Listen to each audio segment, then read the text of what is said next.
Okay, great. So, audible അല്ലേ? Okay. So, നമുക്കിന്ന് പഠിക്കാനുള്ള ചാപ്റ്റർ 6 ആണ് ഡാറ്റ പ്രസന്റേഷൻ. ഇത് സെക്കൻഡ് ബ്ലോക്കിലെ അഥവാ ഡാറ്റ കളക്ഷൻ ആൻഡ് വിഷ്വലൈസേഷൻ എന്നുള്ള ബ്ലോക്കിലെ 6ാമത്തെ ചാപ്റ്റർ ആണ്, 6ാമത്തെ യൂണിറ്റ് ആണ്. ഡാറ്റ പ്രസന്റേഷൻ അതല്ലെങ്കിൽ ഡാറ്റ വിഷ്വലൈസേഷൻ. നമുക്ക് കിട്ടുന്ന പല ഡാറ്റകളും മെസ്സി അതല്ലെങ്കിൽ ഭയങ്കര റോ ഡാറ്റ ആയിരിക്കും നമുക്ക് പലപ്പോഴും ഡാറ്റ കളക്ട് ചെയ്ത് കിട്ടുമ്പോൾ നമ്മളെ കയ്യിൽ ഉണ്ടാവുക. പക്ഷെ അങ്ങനെ തന്നെ എന്താക്കാൻ പറ്റില്ല, നമുക്ക് ഡാറ്റ യൂസ് ചെയ്യാൻ പറ്റില്ല. അപ്പോ ആ ഡാറ്റ ഉപയോഗിച്ച് നമുക്കൊരു സ്റ്റോറി പറയണമെങ്കിൽ അതല്ലെങ്കിൽ ആ ഡാറ്റന്റെ കൃത്യമായിട്ടുള്ള ഫൈൻഡിങ്സ് അതല്ലെങ്കിൽ ഇൻസൈറ്റ്സ് മറ്റൊരാൾക്ക് ഷെയർ ചെയ്യണമെങ്കിൽ, അവർക്ക് പറഞ്ഞു കൊടുക്കണമെങ്കിൽ അത് നമ്മൾ എന്താക്കും, ഒരുപാട് ചാർട്ട് പിന്നെ ഗ്രാഫുകൾ ഇതൊക്കെ യൂസ് ചെയ്തിട്ടാണ് നമ്മൾ എന്താക്കുക, ഷെയർ ചെയ്യുക. ഓക്കെ, അപ്പോ അങ്ങനെയുള്ള ചാർട്ടുകൾ ഏതൊക്കെയാണ്, ഏതൊക്കെ വിഷയത്തിന് ഏതൊക്കെ ചാർട്ടുകളാണ് യൂസ് ചെയ്യുക, ഗ്രാഫുകളാണ് യൂസ് ചെയ്യുക, പിന്നെ അങ്ങനെ ആക്കുന്നതിന് മുമ്പ് ശ്രദ്ധിക്കേണ്ട കാര്യങ്ങൾ എന്തൊക്കെയാണ്, പിന്നെ ആ ഒരു ഏരിയ ആ ഒരു വിഷയമാണ് നമുക്കൊന്ന് ചർച്ച ചെയ്യാനുള്ളത്. അഥവാ ഡാറ്റ വിഷ്വലൈസേഷൻ അതല്ലെങ്കിൽ ഡാറ്റ പ്രസന്റേഷൻ. എങ്ങനെയാണ് എന്താക്കുക, നമ്മുടെ ഡാറ്റ ഗ്രാഫിക്കൽ റെപ്രസെന്റേഷൻ യൂസ് ചെയ്തിട്ട് ബാക്കിയുള്ളവർക്ക് ഷെയർ ചെയ്ത് കൊടുക്കുക. ഓക്കെ, അപ്പോ ഇതിനു മുമ്പ് ആരെങ്കിലും എന്തെങ്കിലുമൊക്കെ ഗ്രാഫ് വരച്ചിട്ടുണ്ടോ? ബാർ ഗ്രാഫോ അതല്ലെങ്കിൽ ലൈൻ ഗ്രാഫോ അങ്ങനെ എന്തെങ്കിലും സ്കൂളിന്റെ ആവശ്യത്തിനോ അങ്ങനെ എന്തെങ്കിലും വരച്ചതായിട്ട് ഓർക്കുന്നുണ്ടോ ആരെങ്കിലും? +2 പഠിക്കുന്ന സമയത്ത് സ്റ്റാറ്റിക് വരച്ചിട്ടുണ്ടായിരുന്നു. ഗ്രേ. സോ നമ്മള് പലപ്പോഴും പത്രത്തിലും മാഗസിനിലും പിന്നെ ഇൻസ്റ്റഗ്രാമിലും പല ടൈമിലും പല ടൈപ്പ് ഗ്രാഫുകളൊക്കെ നമ്മൾ പലപ്പോഴും കണ്ടിട്ടുണ്ടാകും. ചിലപ്പോൾ പൈ ചാർട്ട് കണ്ടിട്ടുണ്ടാകും, ചിലപ്പോൾ ബാർ ഗ്രാഫ് കണ്ടിട്ടുണ്ടാകും, ചിലപ്പോൾ ലൈൻ ചാർട്ട് കണ്ടിട്ടുണ്ടാകും. അപ്പോ അതെങ്ങനെയൊക്കെ ഉണ്ടാക്കാം, പിന്നെ അത് ഏതൊക്കെ ചാർട്ടുകളുണ്ട്, ഗ്രാഫുകളുണ്ട്, അങ്ങനത്തെ കാര്യങ്ങളൊക്കെയാണ് നമ്മൾ എന്ത് ചർച്ച ചെയ്യാൻ പോകുന്നത്. ഓക്കെ,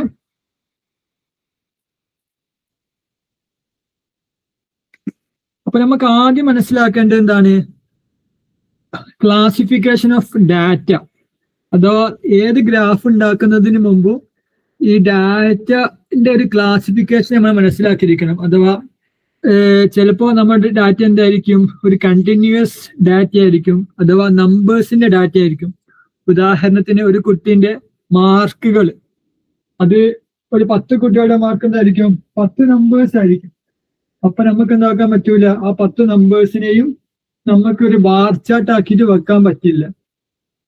മറിച്ച് നമുക്കെന്ത്, അതല്ലെങ്കിൽ ഒരു പൈ ചാർട്ട് ആക്കിയിട്ട് നമുക്ക് എന്താക്കാൻ പറ്റൂല, ഈ 10 കുട്ടികളുടെ സ്കോർ നമുക്ക് വെക്കാൻ പറ്റുമോ, ഷോ ചെയ്യാൻ പറ്റുമോ? പറ്റില്ല.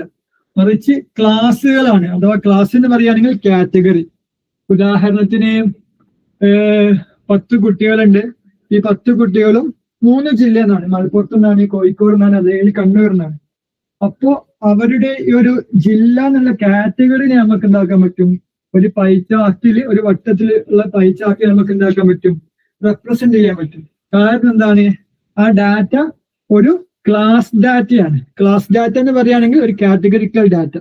അഥവാ കാറ്റഗറിക്കൽ ഡാറ്റ മാത്രം യൂസ് ചെയ്യാൻ പറ്റുന്ന കുറച്ച് ഗ്രാഫുകളുണ്ട്. പൈ ചാർട്ട്, പിന്നെ ബാർ ചാർട്ട്, ചില ടൈപ്പിലുള്ള ബാർ ചാർട്ടുകൾ. അങ്ങനത്തെ ഗ്രാഫുകളിലും ചാർട്ടുകളിലും നമ്മൾ ക്ലാസ് ഡാറ്റ മാത്രമേ യൂസ് ചെയ്യാൻ കഴിയുള്ളൂ. ഓക്കെ, അതാണ് ക്ലാസ് എന്നുള്ളത്. ക്ലാസ് എന്ന് പറയുകയാണെങ്കിൽ എ സ്പെസിഫിക് കാറ്റഗറി ഒരു ഗ്രൂപ്പ് ഫോർ ഓർഗനൈസിങ് ഡാറ്റ.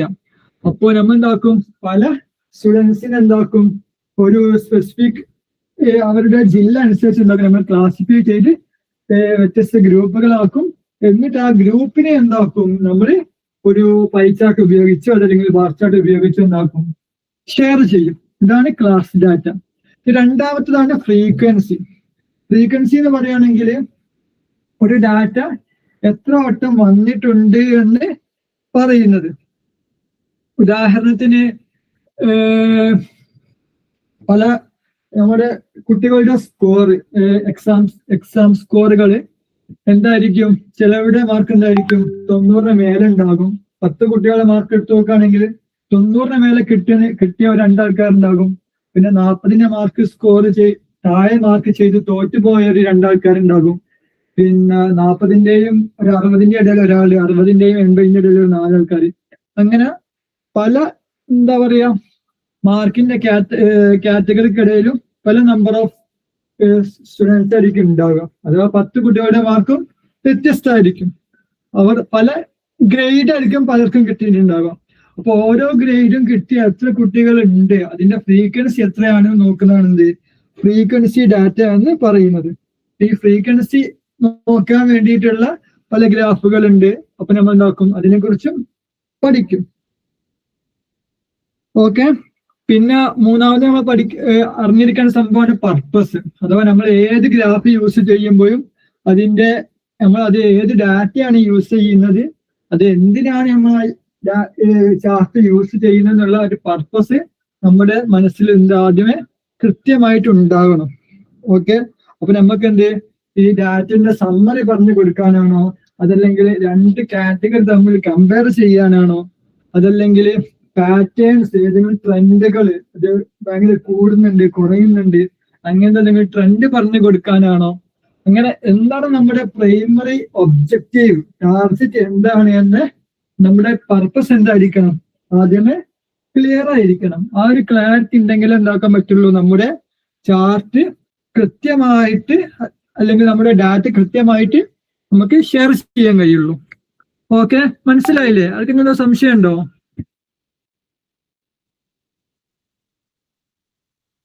മനസ്സിലായിക്കണമെങ്കിൽ ഒരു തംസപ്പ് ഇട്ടാൽ മതിയാ.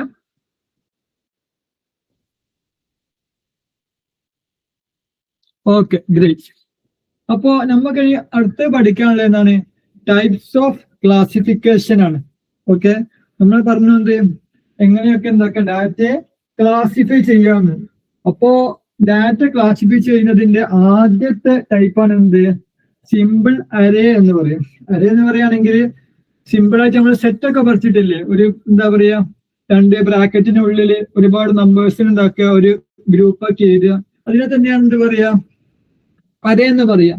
പക്ഷെ സിമ്പിൾ അരേ എന്ന് പറയുമ്പോൾ അതിന്റെ പ്രത്യേകത എന്തായിരിക്കും, അത് ഓർഡർ ചെയ്തിട്ടുണ്ടാകും. അപ്പോ നമുക്കൊരു 10 കുട്ടികളുടെ മാർക്ക് കിട്ടി, അത് 10 ഉണ്ട്, 80 ഉണ്ട്, 95 ഉണ്ട്, പിന്നെ 75 ഉണ്ട്, അങ്ങനെ അതങ്ങനെ സ്കാറ്റേർഡ് ആയി കിടക്കുകയാണ്. മിക്സ്ഡ് ആയിട്ടുള്ള 10 കുട്ടികളുടെ സ്കോർ നമുക്ക് കിട്ടിയത്. നമ്മളതൊരു സിമ്പിൾ അരയിലേക്ക് മാറ്റുമ്പോൾ നമ്മൾ എന്താക്കും, അത് ഓർഡർ ആക്കി എഴുതും. ഒന്നെങ്കിൽ ചെറുതെന്ന് വലുതിലേക്കോ അതല്ലെങ്കിൽ വലുതെന്ന് ചെറുതിലേക്കോ ആക്കിയിട്ട് ഓർഡർ ആക്കിയിട്ട് അതിലെന്താക്കും ഒരു ഗ്രൂപ്പ് ആക്കി എഴുതും. അപ്പോഴാണ് അതിനെന്ത് പറയും, നമ്മൾ സിമ്പിൾ അരേ എന്ന് പറയും. ഓക്കെ, അപ്പോൾ സിമ്പിൾ അരേ എന്ന് പറയുകയാണെങ്കിൽ arranging raw data in ascending or descending order. ഉദാഹരണത്തിന് ഒരു കുട്ടികളുടെ ടെസ്റ്റ് സ്കോർസിന് എന്താക്കി നമ്മൾ 7, 9, 12 അങ്ങനെ ഓർഡർ ആക്കി എഴുതിയാൽ അതെന്താണ്, ഒരു സിമ്പിൾ അരേ ആണ്. ഓക്കെ, പിന്നെ രണ്ടാമത്തതാണ് ഡിസ്ക്രീറ്റ് ഫ്രീക്വൻസി ഡിസ്ട്രിബ്യൂഷൻ. അപ്പോ ഉദാഹരണത്തിന് നമുക്ക് ഡിസ്ക്രീറ്റ് ഫ്രീക്വൻസി ഡിസ്ട്രിബ്യൂഷൻ എന്ന് പറയുകയാണെങ്കിൽ ഓരോ കാറ്റഗറിയിലും എത്ര കൗണ്ട് ഉണ്ട് എന്ന് നോക്കുന്നതിന് എന്ത് പറയാം, ഡിസ്ക്രീറ്റ് ഫ്രീക്വൻസി ഡിസ്ട്രിബ്യൂഷൻ എന്ന് പറയാം. അപ്പോ ഉദാഹരണത്തിന് നമ്മുടെ നാട്ടിലുള്ള എല്ലാ ഫാമിലിയിലും കുട്ടികളുടെ കൗണ്ട് വെച്ചിട്ട് ഒരു കാറ്റഗറി ഉണ്ടാക്കാൻ ഫാമിലിന്റെ ഒരു കാറ്റഗറി ഉണ്ടാക്കാൻ തീരുമാനിച്ചു. ഉദാഹരണത്തിന് 0 മുതൽ 3 വരെ കുട്ടികളുടെ ഫാമിലികളുടെ കൗണ്ട്, അഥവാ 0 മുതൽ 3 വരെ കുട്ടികളുള്ള ഒരു 10 ഫാമിലീസ് ഉണ്ട്, അഥവാ 3 താഴെ കുട്ടികളുള്ള ഒരു 10 ഫാമിലീസ് ഉണ്ട്. പിന്നെ 4 to 6 കുട്ടികളുള്ള ഒരു 5 ഫാമിലീസ് ഉണ്ട്. 6 മേലെ കുട്ടികളുള്ള ഒരു 2 ഫാമിലീസ് ഉണ്ട്. ഓക്കെ, അപ്പൊ നമ്മൾ എന്താക്കാണ്,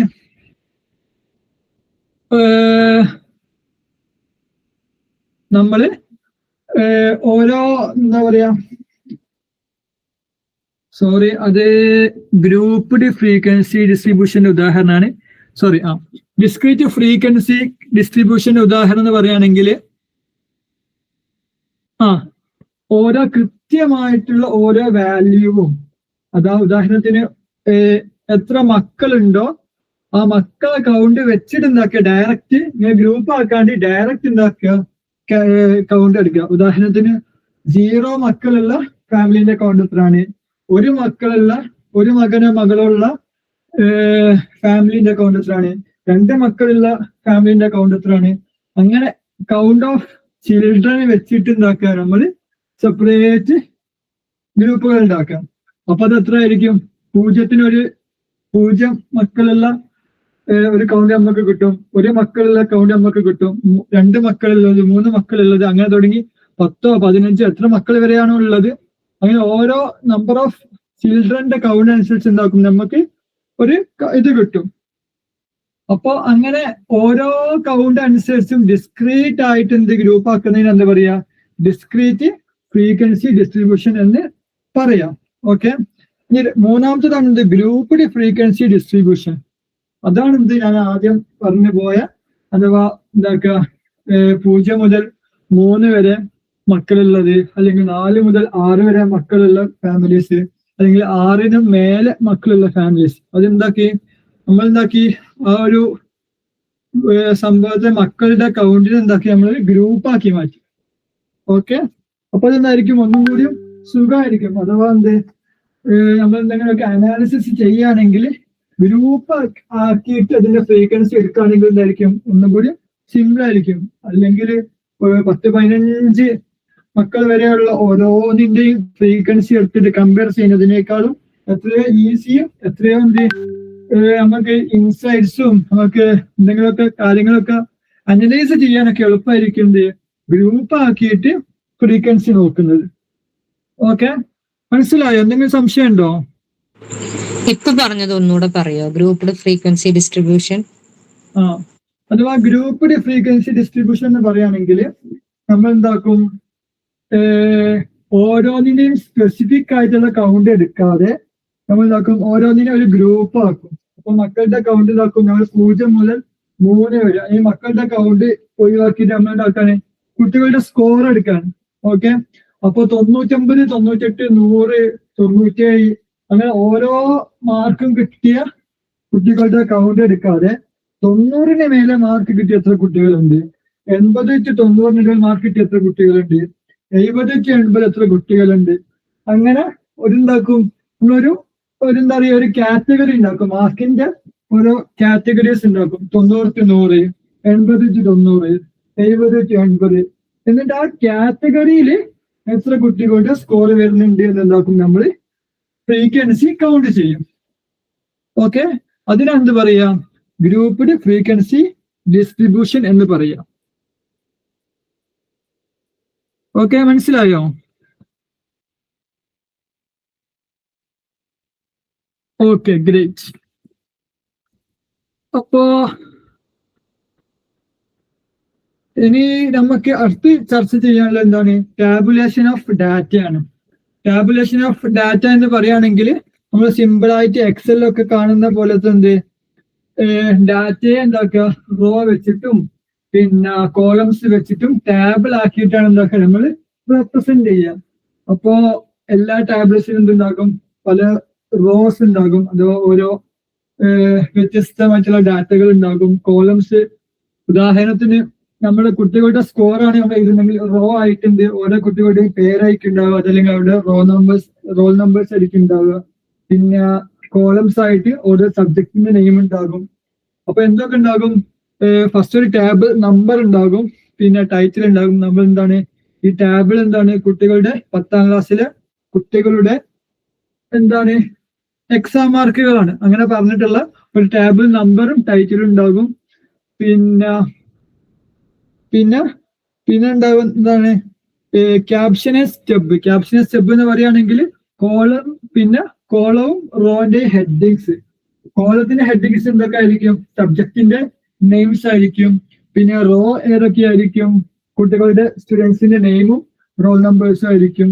പിന്നെ ബോഡി ആക്ച്വൽ ഡാറ്റ, അഥവാ ഈ ആക്ച്വൽ ഡാറ്റ എന്തായിരിക്കും, ഓരോ വിഷയത്തിലും ഓരോ കുട്ടിക്കും കിട്ടിയ സ്കോർ മാർക്ക്, അതായിരിക്കും ആക്ച്വൽ ഈ ടാബിളിന്റെ ബോഡി എന്ന് പറയുന്നത്, അഥവാ ആക്ച്വൽ നമ്പേഴ്സ് ആയിട്ടുള്ള ഡാറ്റ. പിന്നെ ലാസ്റ്റ് എന്തുണ്ടാകും, ഫുട് നോട്ട്, സോഴ്സ്.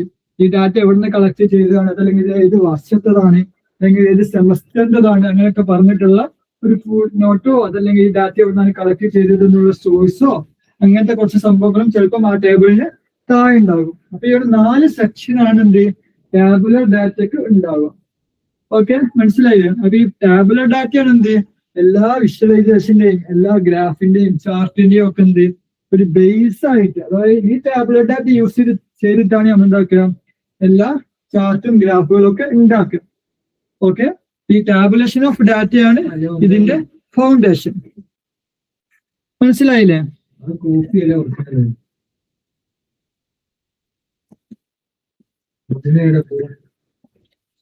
ഇനി നമുക്ക് പറയാനുള്ളത് എന്ത് ഓരോ ടൈപ്പ് ഓഫ് ചാർട്ടുകളും ഓരോ ടൈപ്പ് ഓഫ് എന്താ പറയാ ഗ്രാഫുകളൊക്കെയാണ്.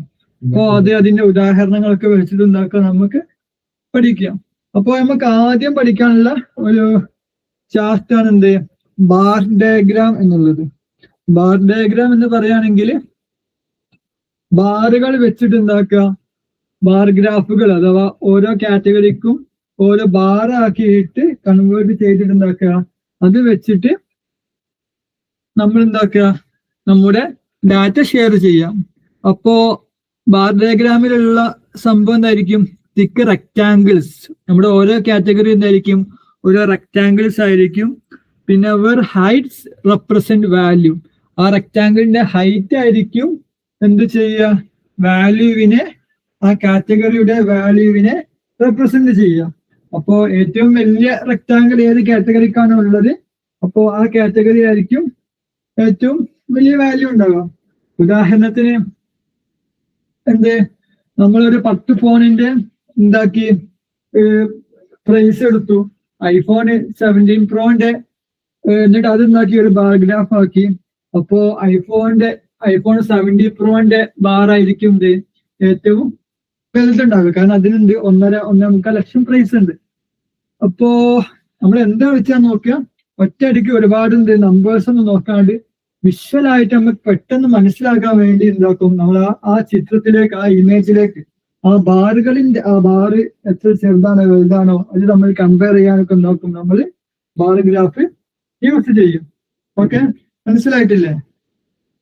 പിന്നെ രണ്ടാമത്തെ സംഭവമാണ് എന്ത് മൾട്ടിപ്പിൾ ആൻഡ് കോമ്പോണന്റ് ബാർസ് എന്ന് പറയും. അപ്പോ നമ്മൾ ഫസ്റ്റ് പറഞ്ഞതിൽ എന്ത് നമ്മൾ ഒറ്റ വാല്യൂ എന്താ പറയാ ഒറ്റ കാറ്റഗറി നമ്മൾ എന്താക്കുക പരസ്പരം കമ്പയർ ചെയ്യാനാണ് നമ്മൾ എന്താക്കുക ഫസ്റ്റത്തെ ബാർ ഡയഗ്രാം അതല്ലെങ്കിൽ ബാർ ഗ്രാഫ് യൂസ് ചെയ്തത്. അഥവാ എന്ത് ഒരു 10 ഫോണിന്റെ പ്രൈസ് പരസ്പരം അങ്ങോട്ടും ഇങ്ങോട്ടും കമ്പയർ ചെയ്യാൻ വേണ്ടിയിട്ട് ആപ്പിളിൻ്റെതും സാംസങ്ങിൻ്റെതും റെഡ്മിൻ്റെതും അങ്ങനത്തെ ഒരു 10 ഫോണിന്റെ പ്രൈസ് അങ്ങോട്ടും ഇങ്ങോട്ടും കമ്പയർ ചെയ്യാൻ വേണ്ടിയിട്ടാണ് നമ്മൾ എന്താക്കിയത് ഫസ്റ്റത്തെ ബാർ ഗ്രാഫ് യൂസ് ചെയ്തത്. പക്ഷെ രണ്ടാമത്തെ മൾട്ടിപ്പിൾ ആൻഡ് കോമ്പോണന്റ് ബാർസ് ആകുമ്പോൾ എന്താകും അത് നമുക്ക് എന്താക്കാം വേറൊരു ഡൈമെൻഷൻ കൂടി വെച്ചിട്ടുണ്ടാക്കാൻ നമുക്ക് കമ്പയർ ചെയ്യണം. ഉദാഹരണത്തിന് എന്ത് ചെയ്യാം വർഷങ്ങൾ വെച്ചിട്ട്. അപ്പോ 2023, 24, 25 ഈ ഒരു 3 കൊല്ലത്തില് ആപ്പിളിന്റെ ആണോ അതല്ലെങ്കിൽ സാംസങ്ങിന്റെ ആണോ ഫോൺ ഏറ്റവും കൂടുതൽ കച്ചവടം ചെയ്ത് പോയെന്നുണ്ടാക്കാൻ നമുക്ക് കമ്പയർ ചെയ്യണം. അപ്പോ 2023 ഉണ്ടായിരുന്നു ആപ്പിൾ ആയിരുന്നു ഏറ്റവും കൂടുതൽ ഫോൺ വിറ്റത്, സാംസങ് കുറവായിരുന്നു. പക്ഷെ 2024 എത്തിയപ്പോ എന്തായി സാംസങ് കുറച്ചും കൂടി ഒരു ബറാബറായി. പിന്നെ 2025 എത്തിയപ്പോ സാംസങ് ആപ്പിളിനേക്കാൾ എത്രയോ മുമ്പിലെത്തി.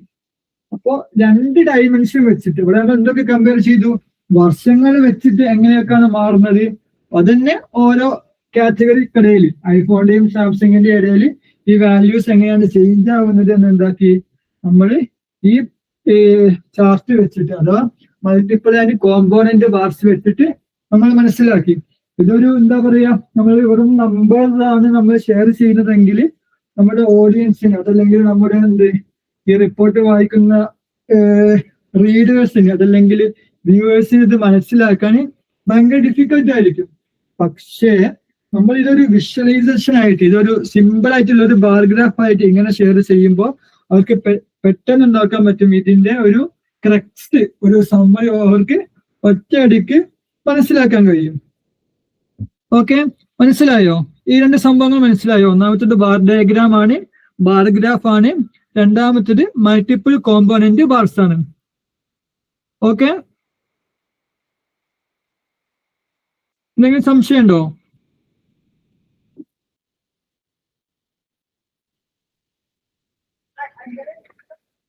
Okay, great. അപ്പോ നമുക്ക് അടുത്ത് പറയാനുള്ള എന്താണ്? പൈ ചാർട്ടും പിക്ടോഗ്രാമാണ്. ഓക്കെ, പൈ ചാർട്ട് എന്നുള്ളത് നമ്മൾ ഒരുപാട് വട്ടം കണ്ടിട്ടുള്ള നമ്മൾ ഇതിനു മുമ്പ് പത്രത്തിലും മാഗസീൻസിലും പിന്നെ സോഷ്യൽ മീഡിയയിലും അല്ലാണ്ടും നമ്മൾ തന്നെ ഒരുപാട് വട്ടം 10ലും 12ലൊക്കെ നമ്മൾ എക്സാമിനൊക്കെ യൂസ് ചെയ്തിട്ടുള്ള സംഭവമാണ് പൈ ചാർട്ട് എന്നുള്ളത്. അഥവാ പൈ എന്ന് പറയുകയാണെങ്കിൽ ഒരു വട്ടത്തിനെ പല കഷ്ണങ്ങളാക്കി മുറിച്ചിട്ട് അത് വെച്ചുണ്ടാക്കുക, ഡാറ്റ റെപ്രസെന്റ് ചെയ്യുക. അപ്പോ ഉദാഹരണത്തിന് ഒരു ക്ലാസ്സിലെ കുട്ടികളോട് അവരുടെ ഹോബീസ് ചോദിച്ചു. അപ്പോ ഒരു 25% ആൾക്കാരുണ്ടായി ഫുട്ബോൾ പറഞ്ഞു, 17% ആൾക്കാർ ക്രിക്കറ്റ് പറഞ്ഞു, കുറച്ച് ആൾക്കാർ ബാഡ്മിന്റൺ പറഞ്ഞു, കുറച്ച് ആൾക്കാർ ഹിസ്റ്ററി പറഞ്ഞു, ബാക്കിയുള്ള ആൾക്കാർ വേറെ വേറെ ഹോബീസ് പറഞ്ഞു. അപ്പോ നമ്മൾ ഈ ഹോബീസിനെ എല്ലാം എന്താക്കി, നമ്മൾ ഒരു കാറ്റഗറി ടേബിൾ ആക്കിയിട്ട് ഒരു പൈ ചാർട്ട് ആക്കി കൊടുക്കുമ്പോൾ നമുക്ക് ഒറ്റയ്ക്ക് ആ പൈ ചാർട്ട് നോക്കിയാൽ എന്ത് മനസ്സിലാകും? ഓരോ കുട്ടികളുടെ ഹോബിയുടെ ഒരു മൊത്തത്തിലൊരു സമ്മറി നമുക്ക് ഉണ്ടാക്കാൻ പറ്റും, ഒറ്റയ്ക്ക് മനസ്സിലാക്കാൻ സാധിക്കും. അഥവാ പ്രധാനപ്പെട്ട 3 അഥവാ ഫുട്ബോളും ക്രിക്കറ്റും ബാഡ്മിന്റണുമാണ് പകുതി കുട്ടികളുടെയും ഹോബി എന്ന് ഒറ്റയടിക്ക് ഇതിൽ നോക്കിയാൽ എന്താക്കും നമുക്ക് മനസ്സിലാകും.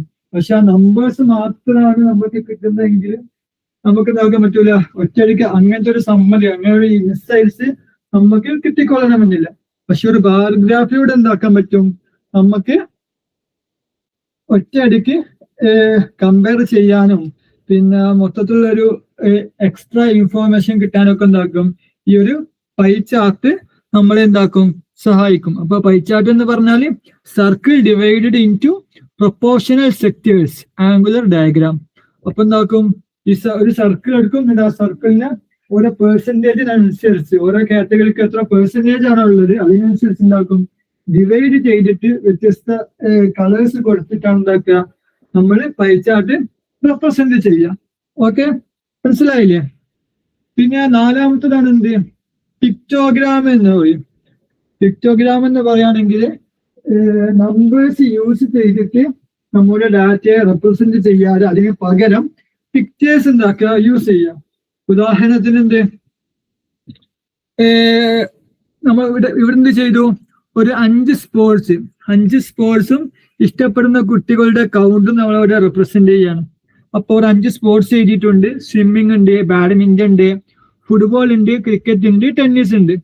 അപ്പോ ഡയറക്റ്റ് അതിന്റെ കുട്ടികളുടെ കൗണ്ട് കൊടുക്കാതെ ഓരോ കുട്ടീന്റെ ഷേപ്പാണ് ഇവിടെ കൊടുത്തത്. അപ്പോ സ്വിമ്മില് അവിടെ മേലെ എന്ത് ചെയ്തിട്ടുണ്ട്, ഒരു കുട്ടിന്റെ പിക്ചർ എന്താണ്, ഒരു 5 സ്റ്റുഡൻസിന് സമമാണ്, സെയിം ആണ്. അപ്പോ ഇവിടെ 5 സ്റ്റുഡൻസ് ഉണ്ടെങ്കിൽ അതിന്റെ അർത്ഥം എന്താണ്, 5 × 5 25 സ്റ്റുഡൻസിന് സ്വിമ്മിങ് ആണ് ഇഷ്ടം എന്നാണ് അതിന്റെ ഒരു മീനിങ്. അപ്പൊ ഒറ്റയടിക്ക് നമുക്ക് എന്ത് മനസ്സിലാകും, ഏറ്റവും കൂടുതൽ ആൾക്കാർക്ക് ഇഷ്ടമുള്ള എന്താണ്, ടെന്നീസ് ആണ്. അതിന്റെ പകുതി മാത്രമേ ആൾക്കാർക്ക് എന്ത് ഇഷ്ടമുള്ളൂ, ഫുട്ബോൾ ഉള്ളൂ എന്ന് ഈ ഒരു ചാർട്ട് കണ്ടാൽ നമുക്ക് മനസ്സിലാകും. പക്ഷെ കൃത്യമായിട്ട് നമ്പേഴ്സോ അതല്ലെങ്കിൽ അങ്ങനത്തെ കാര്യങ്ങളോ ഇതിൽ കൊടുത്തിട്ടില്ല, ഗ്രാഫുകളോ ചാർട്ടുകളോ ഒന്നുമില്ല, മറിച്ച് പിക്ചേഴ്സ് ആണ് കൊടുത്തിട്ടുള്ളത്. അപ്പൊ ഈ പിക്ചേഴ്സ് യൂസ് ചെയ്തുകൊണ്ട്, ഇമേജസ് യൂസ് ചെയ്തുകൊണ്ട് എന്ത് പറയാ, ഒരു ഗ്രാഫ് ഷെയർ ചെയ്യുന്നതിന് എന്ത് പറയാ, പിക്ടോഗ്രാം എന്ന് പറയാം. അപ്പോ പിക്ടോഗ്രാം എന്ന് പറയുകയാണെങ്കിൽ pictures or symbols representing data. ഇവിടെ എന്താ, ഓരോ പിക്ചേഴ്സും സിമ്പിൾസും ആയിരിക്കും ഡാറ്റയെ റെപ്രസെന്റ് ചെയ്യുക. അഥവാ ഒരു ഫിഗർ എന്ന് പറയുകയാണെങ്കിൽ ഇവിടെ എന്തായാലും ഒരു 5 സ്റ്റുഡൻസ് ആണ്. അതല്ലെങ്കിൽ നമ്മുടെ സെൻസസ് അതല്ലെങ്കിൽ പോപ്പുലേഷൻ ഒക്കെ ചെക്ക് ചെയ്യുന്ന പിക്ടോഗ്രാം ഒക്കെ ആണെങ്കിൽ അവിടുത്തെ ഒരു 1 ഫിഗർ എന്ന് പറയുകയാണെങ്കിൽ എന്തായിരിക്കും, ഒന്നെങ്കിൽ 1 കോടിയോ അതല്ലെങ്കിൽ ഒരു 10 ലക്ഷമോ ആയിട്ടായിരിക്കും. അപ്പോ അങ്ങനത്തെ പിക്ചേഴ്സ് യൂസ് ചെയ്തിട്ട് ഡാറ്റ റെപ്രസെന്റ് ചെയ്യുന്നതിന് എന്ത് പറയുക, പിക്ടോഗ്രാം എന്ന് പറയുന്നത്. ഓക്കെ, മനസ്സിലായോ? അടുത്ത സ്ലൈഡിലേക്ക് പോട്ടെ. Okay, great. ഇനി നമുക്ക് പഠിക്കാനുള്ള അടുത്ത ചാർട്ടുകളാണ് ഒന്നാമത്തത് ലൈൻ ഗ്രാഫ് എന്ന് പറയും. അല്ലെങ്കിൽ എന്ത് ലൈൻ ചാർട്ട് എന്ന് പറയും. ഇപ്പോ ലൈൻ ചാർട്ട് എന്ന് പറയുകയാണെങ്കിൽ നമ്മൾ കൂടുതൽ യൂസ് ചെയ്യുന്നത് ഒരു ടൈം സീരീസ് അനാലിസിസിനാണ്. ടൈം സീരീസ് എന്ന് പറയുകയാണെങ്കിൽ ഒരു വാല്യൂ വ്യത്യസ്ത വർഷങ്ങളിൽ അതല്ലെങ്കിൽ വ്യത്യസ്ത മാസങ്ങളിൽ എങ്ങനെയാണ് ഉണ്ടാകുന്നത്, ഡിഫറെന്റ് ആകുന്നത്, അത് കൂടാണോ കുറയാണോ, അത് നമ്മളുള്ള എന്ത് ഏതെങ്കിലും ട്രെൻഡ് ഉണ്ടോ ഇല്ലേ, അങ്ങനത്തെ കാര്യങ്ങളൊക്കെ. ഈ ലൈൻ ഗ്രാഫിന്റെ ഏറ്റവും നല്ലൊരു ഉദാഹരണം ഈ ഒരു സാഹചര്യത്തിൽ സിറ്റുവേഷനിൽ പറയാൻ എനിക്ക് തോന്നുന്നത് ഈ ഗോൾഡ് പ്രൈസ് ആണ്. അപ്പോൾ നമ്മൾ ഗോൾഡ് പ്രൈസിന്റെ ഒരു ലൈൻ ചാർട്ട് എടുക്കുകയാണെങ്കിൽ ഒരു എന്താ പറയാ 2023 വരെ ഒരു 40,000 50,000 ആ റേഞ്ചിലായിരുന്നു. പിന്നെ ഒരു കൊല്ലം കൊണ്ട് എന്താ പറയാ നേരെ മേലോട്ടൊരു കുത്തി കയറ്റാണ്. അഥവാ 2x 3x അതാ ഡബിളിന്റെ ഡബിളായി. 40,000 നിന്ന് ഇപ്പൊ 1.20 1.15 എത്തി. അപ്പൊ എന്താണ് ഒറ്റയടിക്ക് മേലോട്ടുള്ള എന്താണ് ഒരു ഗ്രാഫാണ്. അപ്പൊ എന്താണ് അപ്പൊ നമുക്ക് എന്താക്കാൻ പറ്റും, വർഷങ്ങളായിട്ട് ഒരു 2000 മുതൽ 2025 വരെ ഗോൾഡിന്റെ പ്രൈസ് ഏതൊക്കെ വർഷത്തിലാണ് കുത്തനെ കൂടിയത്, എപ്പോഴൊക്കെയാണ് കുറഞ്ഞത്, പിന്നെ കുറെ കൂടിയതിനു ശേഷം നല്ലോണം കുറഞ്ഞ വർഷങ്ങളുണ്ടോ, അപ്പോ ഇപ്രാവശ്യവും 1-2 മാസം കഴിഞ്ഞാൽ 1,00,000 താഴോട്ട് പൈസ ചാടാൻ ചാൻസ് ഉണ്ടോ, അങ്ങനത്തെ കാര്യങ്ങളൊക്കെ ഒറ്റയ്ക്ക് ചിലപ്പോൾ നമുക്ക് ഇങ്ങനത്തെ ഗ്രാഫുകൾ നോക്കിയാൽ നമുക്ക് മനസ്സിലാകും. ഓക്കെ, അതാണ് ഇത് ലൈൻ ഗ്രാഫിന്റെ ഒരു സംഭവം. അപ്പൊ ലൈൻ ഗ്രാഫിലും ഇങ്ങനത്തെ എല്ലാ ഗ്രാഫിലും ഉണ്ടാകുന്ന 2 സംഭവങ്ങളാണ് എക്സ് ആക്സിസും വൈ ആക്സിസും. എക്സ് ആക്സിസ് എന്ന് പറയുകയാണെങ്കിൽ എന്ത് താഴത്തെ ലൈന് താഴെ എന്തായിരിക്കും ഉണ്ടാവുക, വർഷങ്ങളായിരിക്കും. അഥവാ 2020 21 22 23 എന്നുള്ള ഇയേഴ്സ് ആയിരിക്കും ഉണ്ടാവുക ഇവിടുത്തെ എക്സ് ആക്സിസ്. പിന്നെ സൈഡിലുള്ള വൈ ആക്സിസ് ആയിരിക്കും എന്ത് ഇവിടുത്തെ ഈ ഉദാഹരണത്തിന് ഗോൾഡിന്റെ പ്രൈസ്. അപ്പൊ അതെന്തായിരിക്കും ഇങ്ങനെ കൂടുകയും കുറയുകയും ഒക്കെ ചെയ്തിട്ടുള്ള ഒരു സംഭവമായിരിക്കും ലൈൻ ഗ്രാഫിൽ ഉണ്ടാവുക. അപ്പൊ ലൈൻ ഗ്രാഫ് നമ്മൾ യൂസ് ചെയ്യുക ടൈം സീരീസ് അനാലിസിസിനാണ്. ടൈം സീരീസ് അനാലിസിസ് എന്ന് പറയുകയാണെങ്കിൽ ഒരു വാല്യൂ വർഷങ്ങളായിട്ട് അതല്ലെങ്കിൽ മാസങ്ങളായിട്ട് എങ്ങനെയൊക്കെ ഡിഫറെന്റ് ആകുന്നു, അതല്ലെങ്കിൽ അവിടെ എന്തൊക്കെ പാറ്റേൺസ് ആണ് ഉള്ളത്, അല്ലെങ്കിൽ എങ്ങനെയൊക്കെ ട്രെൻഡുകളാണ് ഉള്ളത്, അത് ഗ്രോത്ത് ആണോ അതല്ലെങ്കിൽ കൂടുകയാണോ കുറയാണോ, അതല്ലെങ്കിൽ എന്തെങ്കിലും പാറ്റേൺസ് ഉണ്ടോ എന്നൊക്കെ മനസ്സിലാക്കാനാണ് നമ്മൾ എന്ത് യൂസ് ചെയ്യാം, ലൈൻ ഗ്രാഫ് യൂസ് ചെയ്യാം. ഓക്കെ, പിന്നെ രണ്ടാമത്തേതാണ് എന്ത് ഹിസ്റ്റോഗ്രാം എന്ന് പറയും. ഹിസ്റ്റോഗ്രാം എന്ന് പറയുകയാണെങ്കിൽ നമ്മൾ ഇതിന് മുമ്പ് പറഞ്ഞിട്ടുള്ള സംഭവമുണ്ട്. അഥവാ എന്ത് ഗ്രൂപ്പ്ഡ് ഫ്രീക്വൻസി ഡിസ്ട്രിബ്യൂഷൻ. അഥവാ എന്ത് നമ്മള് കുട്ടികളുടെ മാർക്ക് സ്കോറുകൾ ഉണ്ടാക്കി അവരുടെ ഒരു 90 100 90 80 80 70 അങ്ങനെ ഗ്രൂപ്പുകളാക്കിയിട്ട് എന്താക്കും നമ്മൾ കാറ്റഗറീസ് ചെയ്തിട്ട് അതിലുള്ള ആ ഗ്രൂപ്പുകളിൽ വരുന്ന കുട്ടികളുടെ മാർക്കിന്റെ കൗണ്ട് എടുക്കും. എന്നിട്ട് എന്താക്കും നമ്മൾ ഒരു ടേബിൾ ഉണ്ടാക്കും. എന്നിട്ട് 0 to 10 മാർക്ക് കിട്ടിയ എത്ര കുട്ടികളുണ്ട്, 10 to 20 20 to 30 30 to 40 40 to 50 50 to 60 അങ്ങനെ 10 ഗ്രൂപ്പ് ആക്കിയിട്ട് ആ 10 ഗ്രൂപ്പിലും മാർക്കുകൾ വരുന്ന കുട്ടികളുടെ കൗണ്ട് എടുക്കും. അപ്പൊ ഒരു മൊത്തം 40 കുട്ടികൾ ഉണ്ടെങ്കിൽ എന്തായിരിക്കും 90 to 100 ആകെ 2 ആൾക്കാരെ ഉണ്ടാവുള്ളൂ. പിന്നെ 0 to 10 10 to 20 20 to 30 ഒക്കെ ഈ 3 ഗ്രൂപ്പിലും ചിലപ്പോൾ 0 ആയിരിക്കും. 30 to 40 1-2 ആൾക്കാരുണ്ടാകും. പിന്നെ കൂടുതൽ ആൾക്കാരും ഒരു മെജോറിറ്റി 20 to 25 ആൾക്കാരുണ്ടാവുക ഒരു 50 to 60 60 to 70 ഈ 2 ഗ്രൂപ്പിന്റെ ഇടയിലായിരിക്കും അല്ലേ. അപ്പോ ഈ ഒരു 10 ഗ്രൂപ്പും ഒരു ബാർ ചാർട്ട് ആക്കിയിട്ട് ഇങ്ങനെ അടുപ്പിച്ച് വെച്ചാല് എന്താക്കും നമ്മൾ ഈ ചിത്രത്തിൽ കാണുന്ന മാതിരി ഒരു ഹിസ്റ്റോഗ്രാം നമുക്ക് കിട്ടും. അപ്പൊ ഈ ഹിസ്റ്റോഗ്രാം യൂസ് ചെയ്യുന്നത് എന്തിനാണെന്ന് വെച്ചാല് മൊത്തത്തിലുള്ള കുട്ടികളുടെ സ്കോർ എങ്ങനെയാണ് ഡിസ്ട്രിബ്യൂട്ട് ചെയ്ത് കിടക്കുന്നത് എന്ന് മനസ്സിലാക്കാനാണ് നമ്മൾ എന്ത് യൂസ് ചെയ്യുക, ഹിസ്റ്റോഗ്രാം യൂസ് ചെയ്യുക. അപ്പോ ഈ ഒരു ഹിസ്റ്റോഗ്രാം കാണുമ്പോൾ നമുക്ക് എന്ത് മനസ്സിലാകും, കൂടുതൽ മാർക്ക് കിട്ടിയ ഹയസ്റ്റ് സ്കോർ കിട്ടിയ 90 80 മാർക്ക് കിട്ടിയ കുട്ടികൾ വളരെ കുറവാണ്. അതേ മോഡല് 40 താഴെ മാർക്ക് കിട്ടിയ കുട്ടികളും വളരെ കുറവാണ്.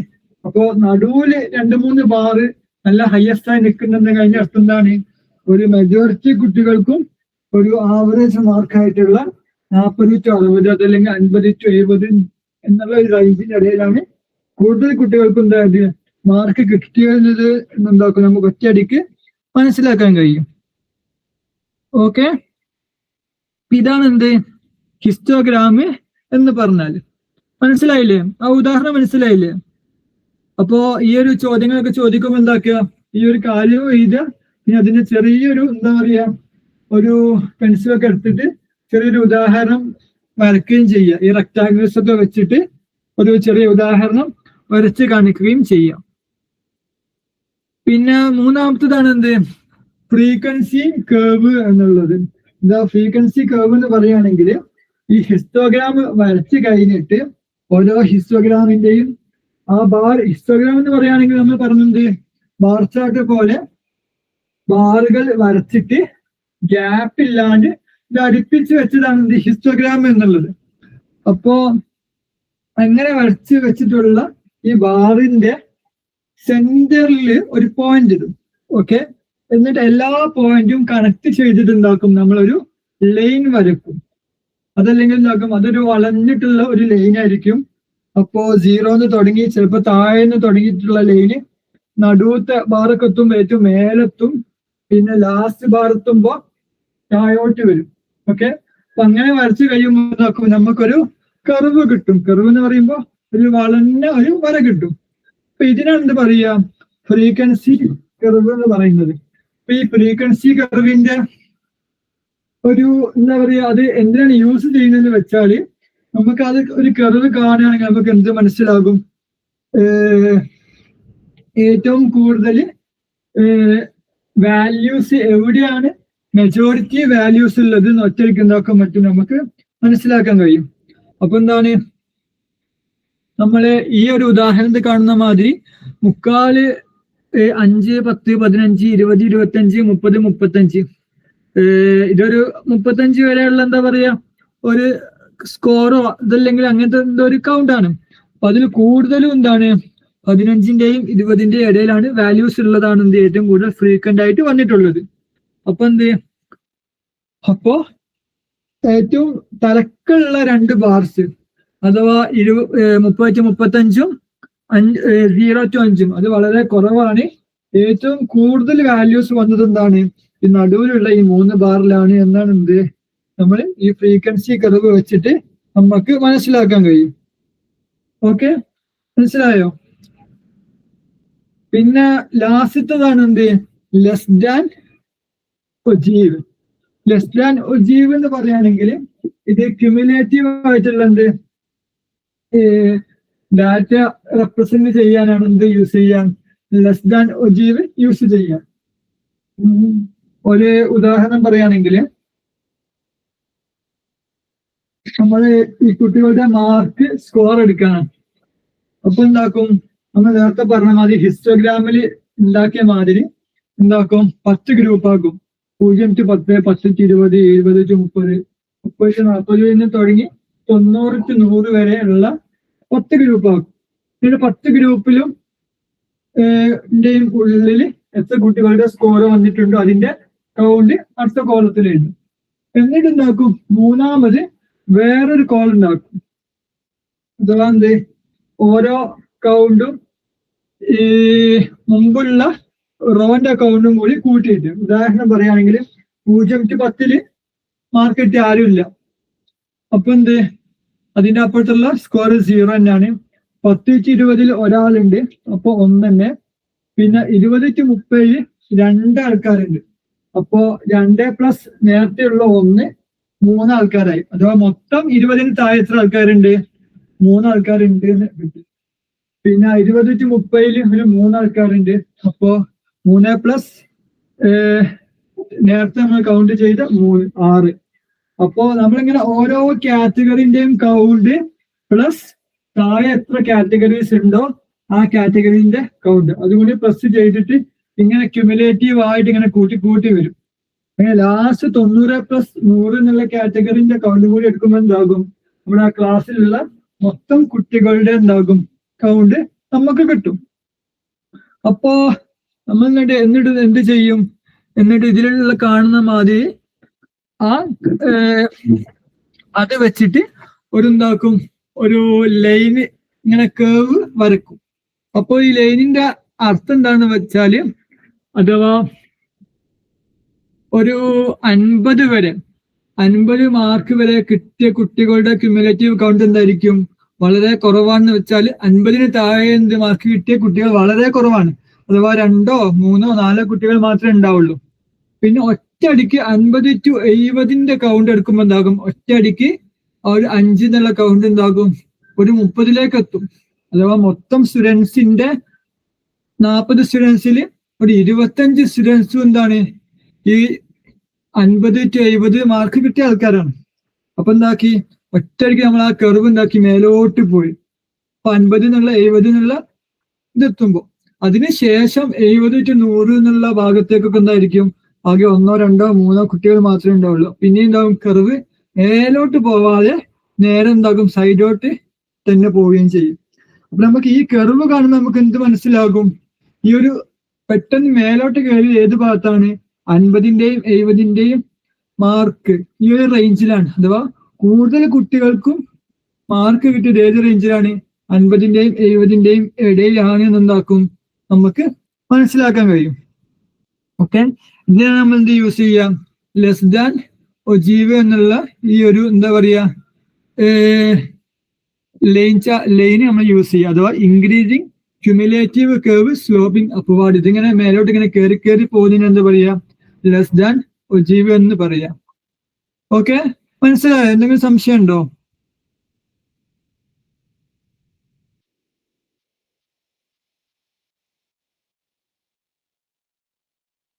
Okay, great.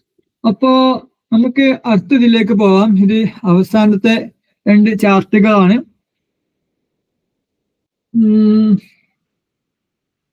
ഓക്കെ, ഇത് നമ്മൾ നേരത്തെ പറഞ്ഞ 2 സംഭവത്തിന്റെ വേറൊരു വെർഷനാണ്, അധികം ഡിഫറെന്റ് ഒന്നല്ല. ഒന്നാമത്തേത് എന്ത്, ഫ്രീക്വൻസിയും പോളിഗൺ. ഫ്രീക്വൻസി പോളിഗൺ എന്ന് പറയുകയാണെങ്കിൽ നമ്മൾ നേരത്തെ പറഞ്ഞ ഫ്രീക്വൻസി കർവ് ഇല്ല. അപ്പൊ ഫ്രീക്വൻസി കർവ് നമ്മളൊന്ന് വളച്ചിട്ടായിരിക്കും ഒന്നുണ്ടാവുക, നമ്മൾ വരച്ചെടുക്കുക. പക്ഷെ ഫ്രീക്വൻസി പോളിഗൺ എന്ന് പറയുകയാണെങ്കിൽ നമ്മളൊരു ഹിസ്റ്റോഗ്രാം വരച്ചിട്ട്, ഹിസ്റ്റോഗ്രാം എന്ന് പറയുകയാണെങ്കിൽ വ്യത്യസ്തമായിട്ടുള്ള കാറ്റഗറീസ്, അഥവാ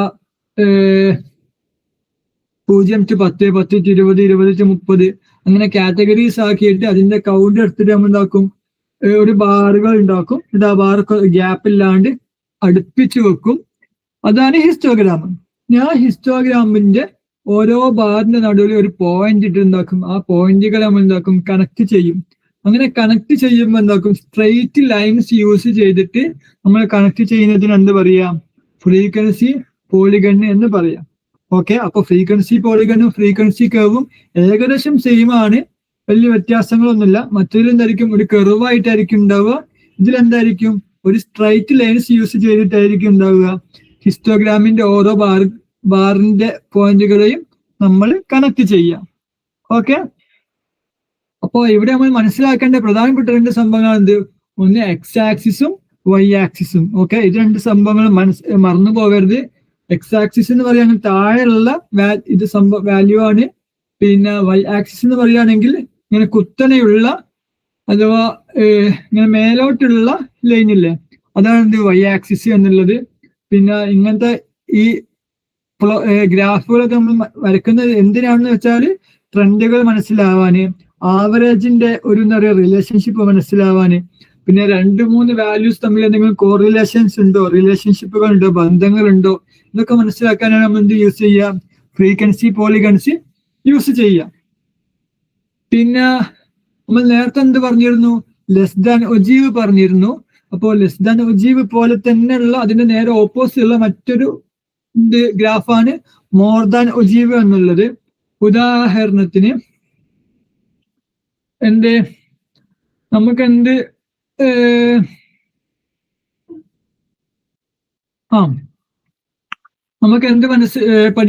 റെപ്രസെന്റ് ചെയ്യാണ്ട് ഒരു കുട്ടിയുടെ ഒരു ഹെൽത്തിന്റെ ഒരു സ്കോർ നമുക്ക് എന്താക്കണം, ചെക്ക് ചെയ്യണം. അത് നമുക്ക് എന്താക്കണം,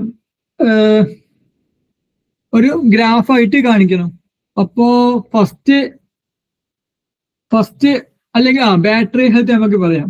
ഉദാഹരണത്തിന് ഐഫോണിന്റെ ബാറ്ററി ഹെൽത്ത് നമ്മൾ വാങ്ങുന്ന സമയത്ത് എല്ലാവർക്കും എന്തായിരിക്കും, ഒരു 100% ആയിരിക്കും. ഓക്കെ, അപ്പോൾ നമ്മുടെ ഗ്രാഫ് ഏറ്റവും മേലെ ആയിരിക്കും. 100 എന്നുള്ള 0 to 100 ആണെങ്കിൽ 100 എന്നുള്ള പോയിന്റിലായിരിക്കും നമ്മൾ എന്താവുക, ഐഫോൺ വാങ്ങുമ്പോൾ നമ്മുടെ ഐഫോണിന്റെ BH ഉണ്ടാവുക, ബാറ്ററി ഹെൽത്ത് ഉണ്ടാവുക.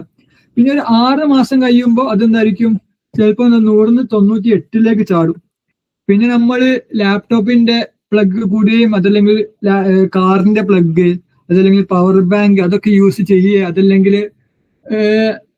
ശരിക്ക് ഐഫോണിന്റെ ചാർജർ എങ്ങനെ യൂസ് ചെയ്യണമോ അങ്ങനെ ചെയ്യാണ്ട് അതല്ലെങ്കിൽ ഒരുപാട് വട്ടം എന്താവുക ചാർജ് ചെയ്യേ ഹീറ്റ് ആവുന്നവരെ ചാർജ് ചെയ്യുകയൊക്കെ ചെയ്യുകയാണെങ്കിൽ ആ ഒരു 6 മാസം കഴിഞ്ഞ് ഒരു കൊല്ലത്തിനിടയിൽ ഉണ്ടാവും ചിലപ്പോൾ 98 ഒറ്റയടിക്ക് 90 ഉണ്ടാവും. ബാറ്ററി ഹെൽത്ത് ഒറ്റ ചാട്ടായിരിക്കും. ഓക്കെ, അപ്പൊ 90 ചാടും. പിന്നെ 2 കൊല്ലാവുമ്പോൾ 90 80 ചാടും. പിന്നെ 3 കൊല്ലാവുമ്പോൾ 80 ഒറ്റയ്ക്ക് ചിലപ്പോൾ 50 താഴെ 40 താഴെ ചാടുകയും ചെയ്യും.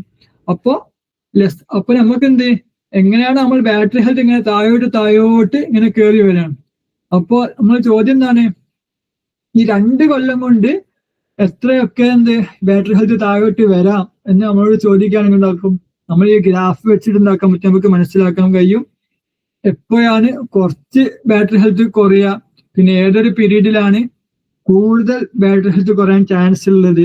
അങ്ങനത്തെ കാര്യങ്ങളൊക്കെ ഈ ഒരു മോർ ദാൻ ഒജീവ് എന്നുള്ള ഈ ഒരു കർവ് യൂസ് ചെയ്തിട്ടുണ്ടാക്കാൻ പറ്റും, നമുക്ക് റെപ്രസെന്റ് ചെയ്യാൻ പറ്റും. ഈ ബാറ്ററി ഹെൽത്ത് എന്നുള്ളതാണ് നമുക്ക് സിമ്പിൾ ആയിട്ട് മനസ്സിലാക്കാൻ വേണ്ടിയിട്ട് ഞാൻ പറഞ്ഞൊരു ഉദാഹരണം മാത്രമാണ്.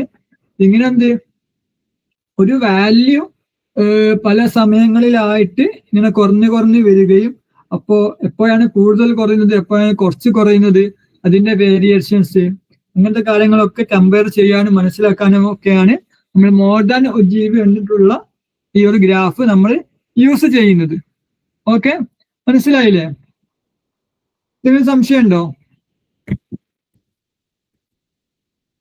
ഓക്കെ, അപ്പോ നമ്മൾ ഇതുവരെ പറഞ്ഞ കാര്യങ്ങളൊന്ന് മൊത്തത്തിലൊന്ന് റിവൈസ് ചെയ്യാന് നമ്മൾ ക്ലാസിഫിക്കേഷൻ ആൻഡ് ടാബുലേഷൻ പറഞ്ഞു. ക്ലാസിഫിക്കേഷൻ ഓഫ് ഡാറ്റ എങ്ങനെയൊക്കെ ക്ലാസിഫൈ ചെയ്യാം, അതെന്താക്കും, എന്തെങ്കിലും സിമ്പിൾ അറേ ഉണ്ടാകും, ഫ്രീക്വൻസി ഉണ്ടാകും, പിന്നെ ഫ്രീക്വൻസി ഡിസ്ക്രീറ്റ് ഫ്രീക്വൻസി ഉണ്ടാകും, ഗ്രൂപ്പ്ഡ് ഫ്രീക്വൻസി ഉണ്ടാവും, പിന്നെ ടാബുലേഷൻ പറഞ്ഞു അഥവാ റോ പിന്നെ കോളംസ് ഉണ്ടാകും, ബോഡി ഉണ്ടാകും, ടേബിൾ ഹെഡിങ്, സോഴ്സ്, ഫുട് നോട്ടുകൾ, അങ്ങനത്തെ ടാബുലർ ഡാറ്റ നമ്മൾ പറഞ്ഞു. പിന്നെ പ്രധാനപ്പെട്ട ഗ്രാഫുകളും ചാർട്ടുകളും അഥവാ ഹിസ്റ്റോഗ്രാമുകൾ, ബാർ ചാർട്ട്, പൈ ചാർട്ട്, പിന്നെ അങ്ങനത്തെ സംഭവങ്ങൾ പറഞ്ഞു. പിന്നെ പ്രധാനമായിട്ടും ശ്രദ്ധിക്കേണ്ട കാര്യങ്ങൾ, സിമ്പിൾ അറേ എന്ന് പറയുകയാണെങ്കിൽ എന്താണ്, അതൊരു ഓർഡേർഡ് ലിസ്റ്റ് ആയിരിക്കും. സിമ്പിൾ ആയിട്ട് ലിസ്റ്റ് അല്ല, ആ ലിസ്റ്റ് എന്തായിരിക്കും, ഓർഡേർഡ് ആയിരിക്കും. ഒന്നെങ്കിൽ അസെൻഡിങ് ഡിസെൻഡിങ് ഓർഡേർഡ് ഉള്ളതായിരിക്കും സിമ്പിൾ അറേ എന്ന് പറയുകയാണെങ്കിൽ. പിന്നെ ഫ്രീക്വൻസി കൗണ്ട് എന്ന് പറയുകയാണെങ്കിൽ ഓരോ കാറ്റഗറി എടുക്കും. അഥവാ ഒരു കുട്ടികളുടെ മാർക്കാണെങ്കിൽ 90, 100, 180 എന്നുള്ള കാറ്റഗറി എടുത്തിട്ട് ആ കാറ്റഗറിന്റെ ഉള്ളിൽ എത്ര കുട്ടികളുടെ മാർക്ക് വന്നിട്ടുണ്ട് എന്നാക്കും ചെക്ക് ചെയ്യും. അപ്പോൾ 90 മേലെ 3 കുട്ടികളുണ്ട്, 98, 97, 95 കിട്ടിയ 3 കുട്ടികളുണ്ടെങ്കിൽ 90, 100ന്റെ ആ കാറ്റഗറിയിൽ എത്ര ആയിരിക്കും ഉള്ള ഫ്രീക്വൻസി 3 ആയിരിക്കും. അപ്പൊ ഇതാണ് എന്റെ ഫ്രീക്വൻസി കൗണ്ട് എന്നുള്ളത്. ഈ ഫ്രീക്വൻസി കൗണ്ട് യൂസ് ചെയ്തിട്ടാണ് എന്തുണ്ടാക്കുന്നത്, നമ്മൾ ഹിസ്റ്റോഗ്രാം ഉണ്ടാക്കുന്നത്.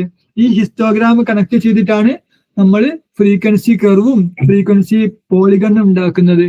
ഓക്കെ, പിന്നെ നമ്മൾ മോർ ദാൻ ഒജീവും ലെസ് ദാൻ ഒജീവും ഒക്കെ യൂസ് ചെയ്യുന്നത് ഇതേ ഒരു എന്താ പറയാ ഫ്രീക്വൻസി ക്യുമുലേറ്റീവ് ആയിട്ട്, അഥവാ ഒന്നെങ്കിൽ ഇങ്ങനെ ഓരോ ടൈം കഴിയുമ്പോൾ കൂടി പോകും, അതല്ലെങ്കിൽ ബാറ്ററി ഹെൽത്തിന്റെ ഉദാഹരണം പോലെ ഓരോ ടൈം കഴിയുമ്പോൾ അങ്ങനെ കുറഞ്ഞു വരും. അപ്പോൾ അത് നമ്മൾ കമ്പയർ ചെയ്യാനാണ് ലെസ് ദാൻ ഒജീവും മോർ ദാൻ ഒജീവും നമ്മൾ യൂസ് ചെയ്യുന്നത്.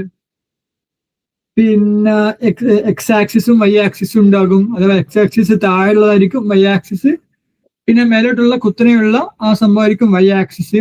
അപ്പൊ ഈ 2 ഡയമെൻഷൻ ഓഫ് ഡാറ്റയാണ് എന്താ പറയുക നമ്മൾ ഈ ഓരോ ബാർ ഗ്രാഫും ഈ ഓരോ എന്താ പറയാ ലൈൻ ചാർട്ടൊക്കെ യൂസ് ചെയ്തിട്ട് നമ്മൾ കമ്പയർ ചെയ്യാൻ ശ്രമിക്കുന്നത്. ഇപ്പൊ 3 ഡയമെൻഷൻസ് ഉണ്ടെങ്കിൽ അഥവാ നമ്മൾ എന്താക്കും, ഗ്രൂപ്പ്ഡ് ബാർ ചാർട്ട് യൂസ് ചെയ്യും. അഥവാ 3 വർഷത്തിൽ ഐഫോണിന്റെയും സാംസങ്ങിന്റെയും ഇടയിൽ സെയിൽസിൽ എന്തൊക്കെ ഡിഫറൻസ് വന്നു എന്നുള്ളത് നമ്മൾ കമ്പയർ ചെയ്യാൻ വേണ്ടി എന്താക്കും, നമ്മൾ എന്ത് ചെയ്യും, ഗ്രൂപ്പില് ബാർ ചാർട്ട് യൂസ് ചെയ്യും. അതിൽ സെയിൽസിന്റെ കൗണ്ട് ഒരു ഡൈമെൻഷൻ ആണ്. പിന്നെ ഐഫോൺ സാംസങ് എന്നുള്ള 2 കാറ്റഗറീസ് ഉണ്ട്, അതൊരു ഡൈമെൻഷൻ ആണ്. പിന്നെ വർഷങ്ങളെ കൗണ്ട് അഥവാ 2022, 23, 24 3 വർഷങ്ങളുണ്ട്, അപ്പൊ അത് വേറെ ഡൈമെൻഷൻ ആണ്. അപ്പൊ 3 ഡൈമെൻഷനായി. അങ്ങനെ മൾട്ടിപ്പിൾ ഡൈമെൻഷൻസ് ഉള്ള വ്യത്യസ്ത കാറ്റഗറിയിലുള്ള ഒരു കമ്പാരിസന് വേണ്ടി നമ്മൾ എന്ത് യൂസ് ചെയ്യും, മൾട്ടിപ്പിൾ ബാർ ഗ്രാഫുകൾ, നമ്മൾ ഗ്രൂപ്പ്ഡ് ബാർ ഗ്രാഫുകൾ യൂസ് ചെയ്യും. ഓക്കെ, അപ്പോ ഇവിടെ ശ്രദ്ധിക്കാനുള്ള എന്താണ്, ഏത് ബാർ ഗ്രാഫ് കാണുമ്പോഴും അതെന്ത്, ഈ ആക്സിസുകൾ വൈ ആക്സിസും എക്സ് ആക്സിസും ഒക്കെ ഒന്ന് തെറ്റിച്ച് കൊടുക്കുകയാണെങ്കിൽ നമുക്ക് എന്താക്കാൻ പറ്റും, ആരെയും കബളിപ്പിക്കാൻ പറ്റും. അപ്പോ ഓരോന്നാ പറയാ ആക്സിസുകളും കൊടുത്ത സ്കെയിലുകൾ കൗണ്ട് എത്രയാണ്, പിന്നെ അങ്ങനത്തെ കാര്യങ്ങളൊക്കെ കൃത്യമായിട്ട് നോക്കിയിട്ട് വേണം എന്താക്കുക, നമ്മൾ എല്ലാ ബാർ ഗ്രാഫുകളും നമ്മൾ പ്രസന്റ് ചെയ്യേണ്ടത്. അപ്പോ അത്രയും കാര്യങ്ങളാണ് നമ്മൾ ഇന്നത്തെ ചാപ്റ്ററിൽ ചർച്ച ചെയ്തത്. അപ്പോ ഇന്ന് ചർച്ച ചെയ്തതിൽ ആർക്കെങ്കിലും നിങ്ങൾ സംശയങ്ങൾ ഉണ്ടെങ്കിൽ ഇപ്പോ ചോദിക്കാവുന്നതാണ്. ആർക്കെങ്കിലും എന്തെങ്കിലും കൺസെപ്റ്റ് മനസ്സിലാവാത്തതായിട്ടുണ്ടോ?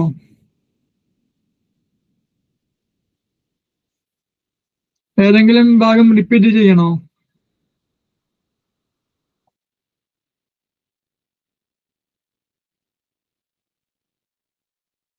Okay, great.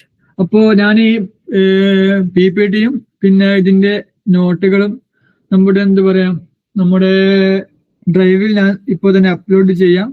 അപ്പോൾ അതൊക്കെ റെഫർ ചെയ്യുക, മനസ്സിലാക്കുക, പഠിക്കുക. പിന്നെ അടുത്ത ഇനി എന്തെങ്കിലും സംശയങ്ങൾ ഇത് റെഫർ ചെയ്യുമ്പോൾ നിങ്ങൾക്ക് ഉണ്ടാവുകയാണെങ്കിൽ നെക്സ്റ്റ് ക്ലാസ്സിന്റെ സ്റ്റാർട്ടിങ് തന്നെ എന്താക്കുക, ഒന്ന് സൂചിപ്പിക്കുക. അതല്ലെങ്കിൽ ഗ്രൂപ്പിൽ ചോദിക്കാം, അതല്ലെങ്കിൽ പേഴ്സണലായി ചോദിക്കാം. ഓക്കെ, അപ്പോ എല്ലാവർക്കും ഇന്നത്തെ ക്ലാസ് മനസ്സിലായിട്ടുണ്ടാകുമെന്ന് വിശ്വസിക്കുന്നു. Okay, so great. So let us conclude the class. Thank you everyone.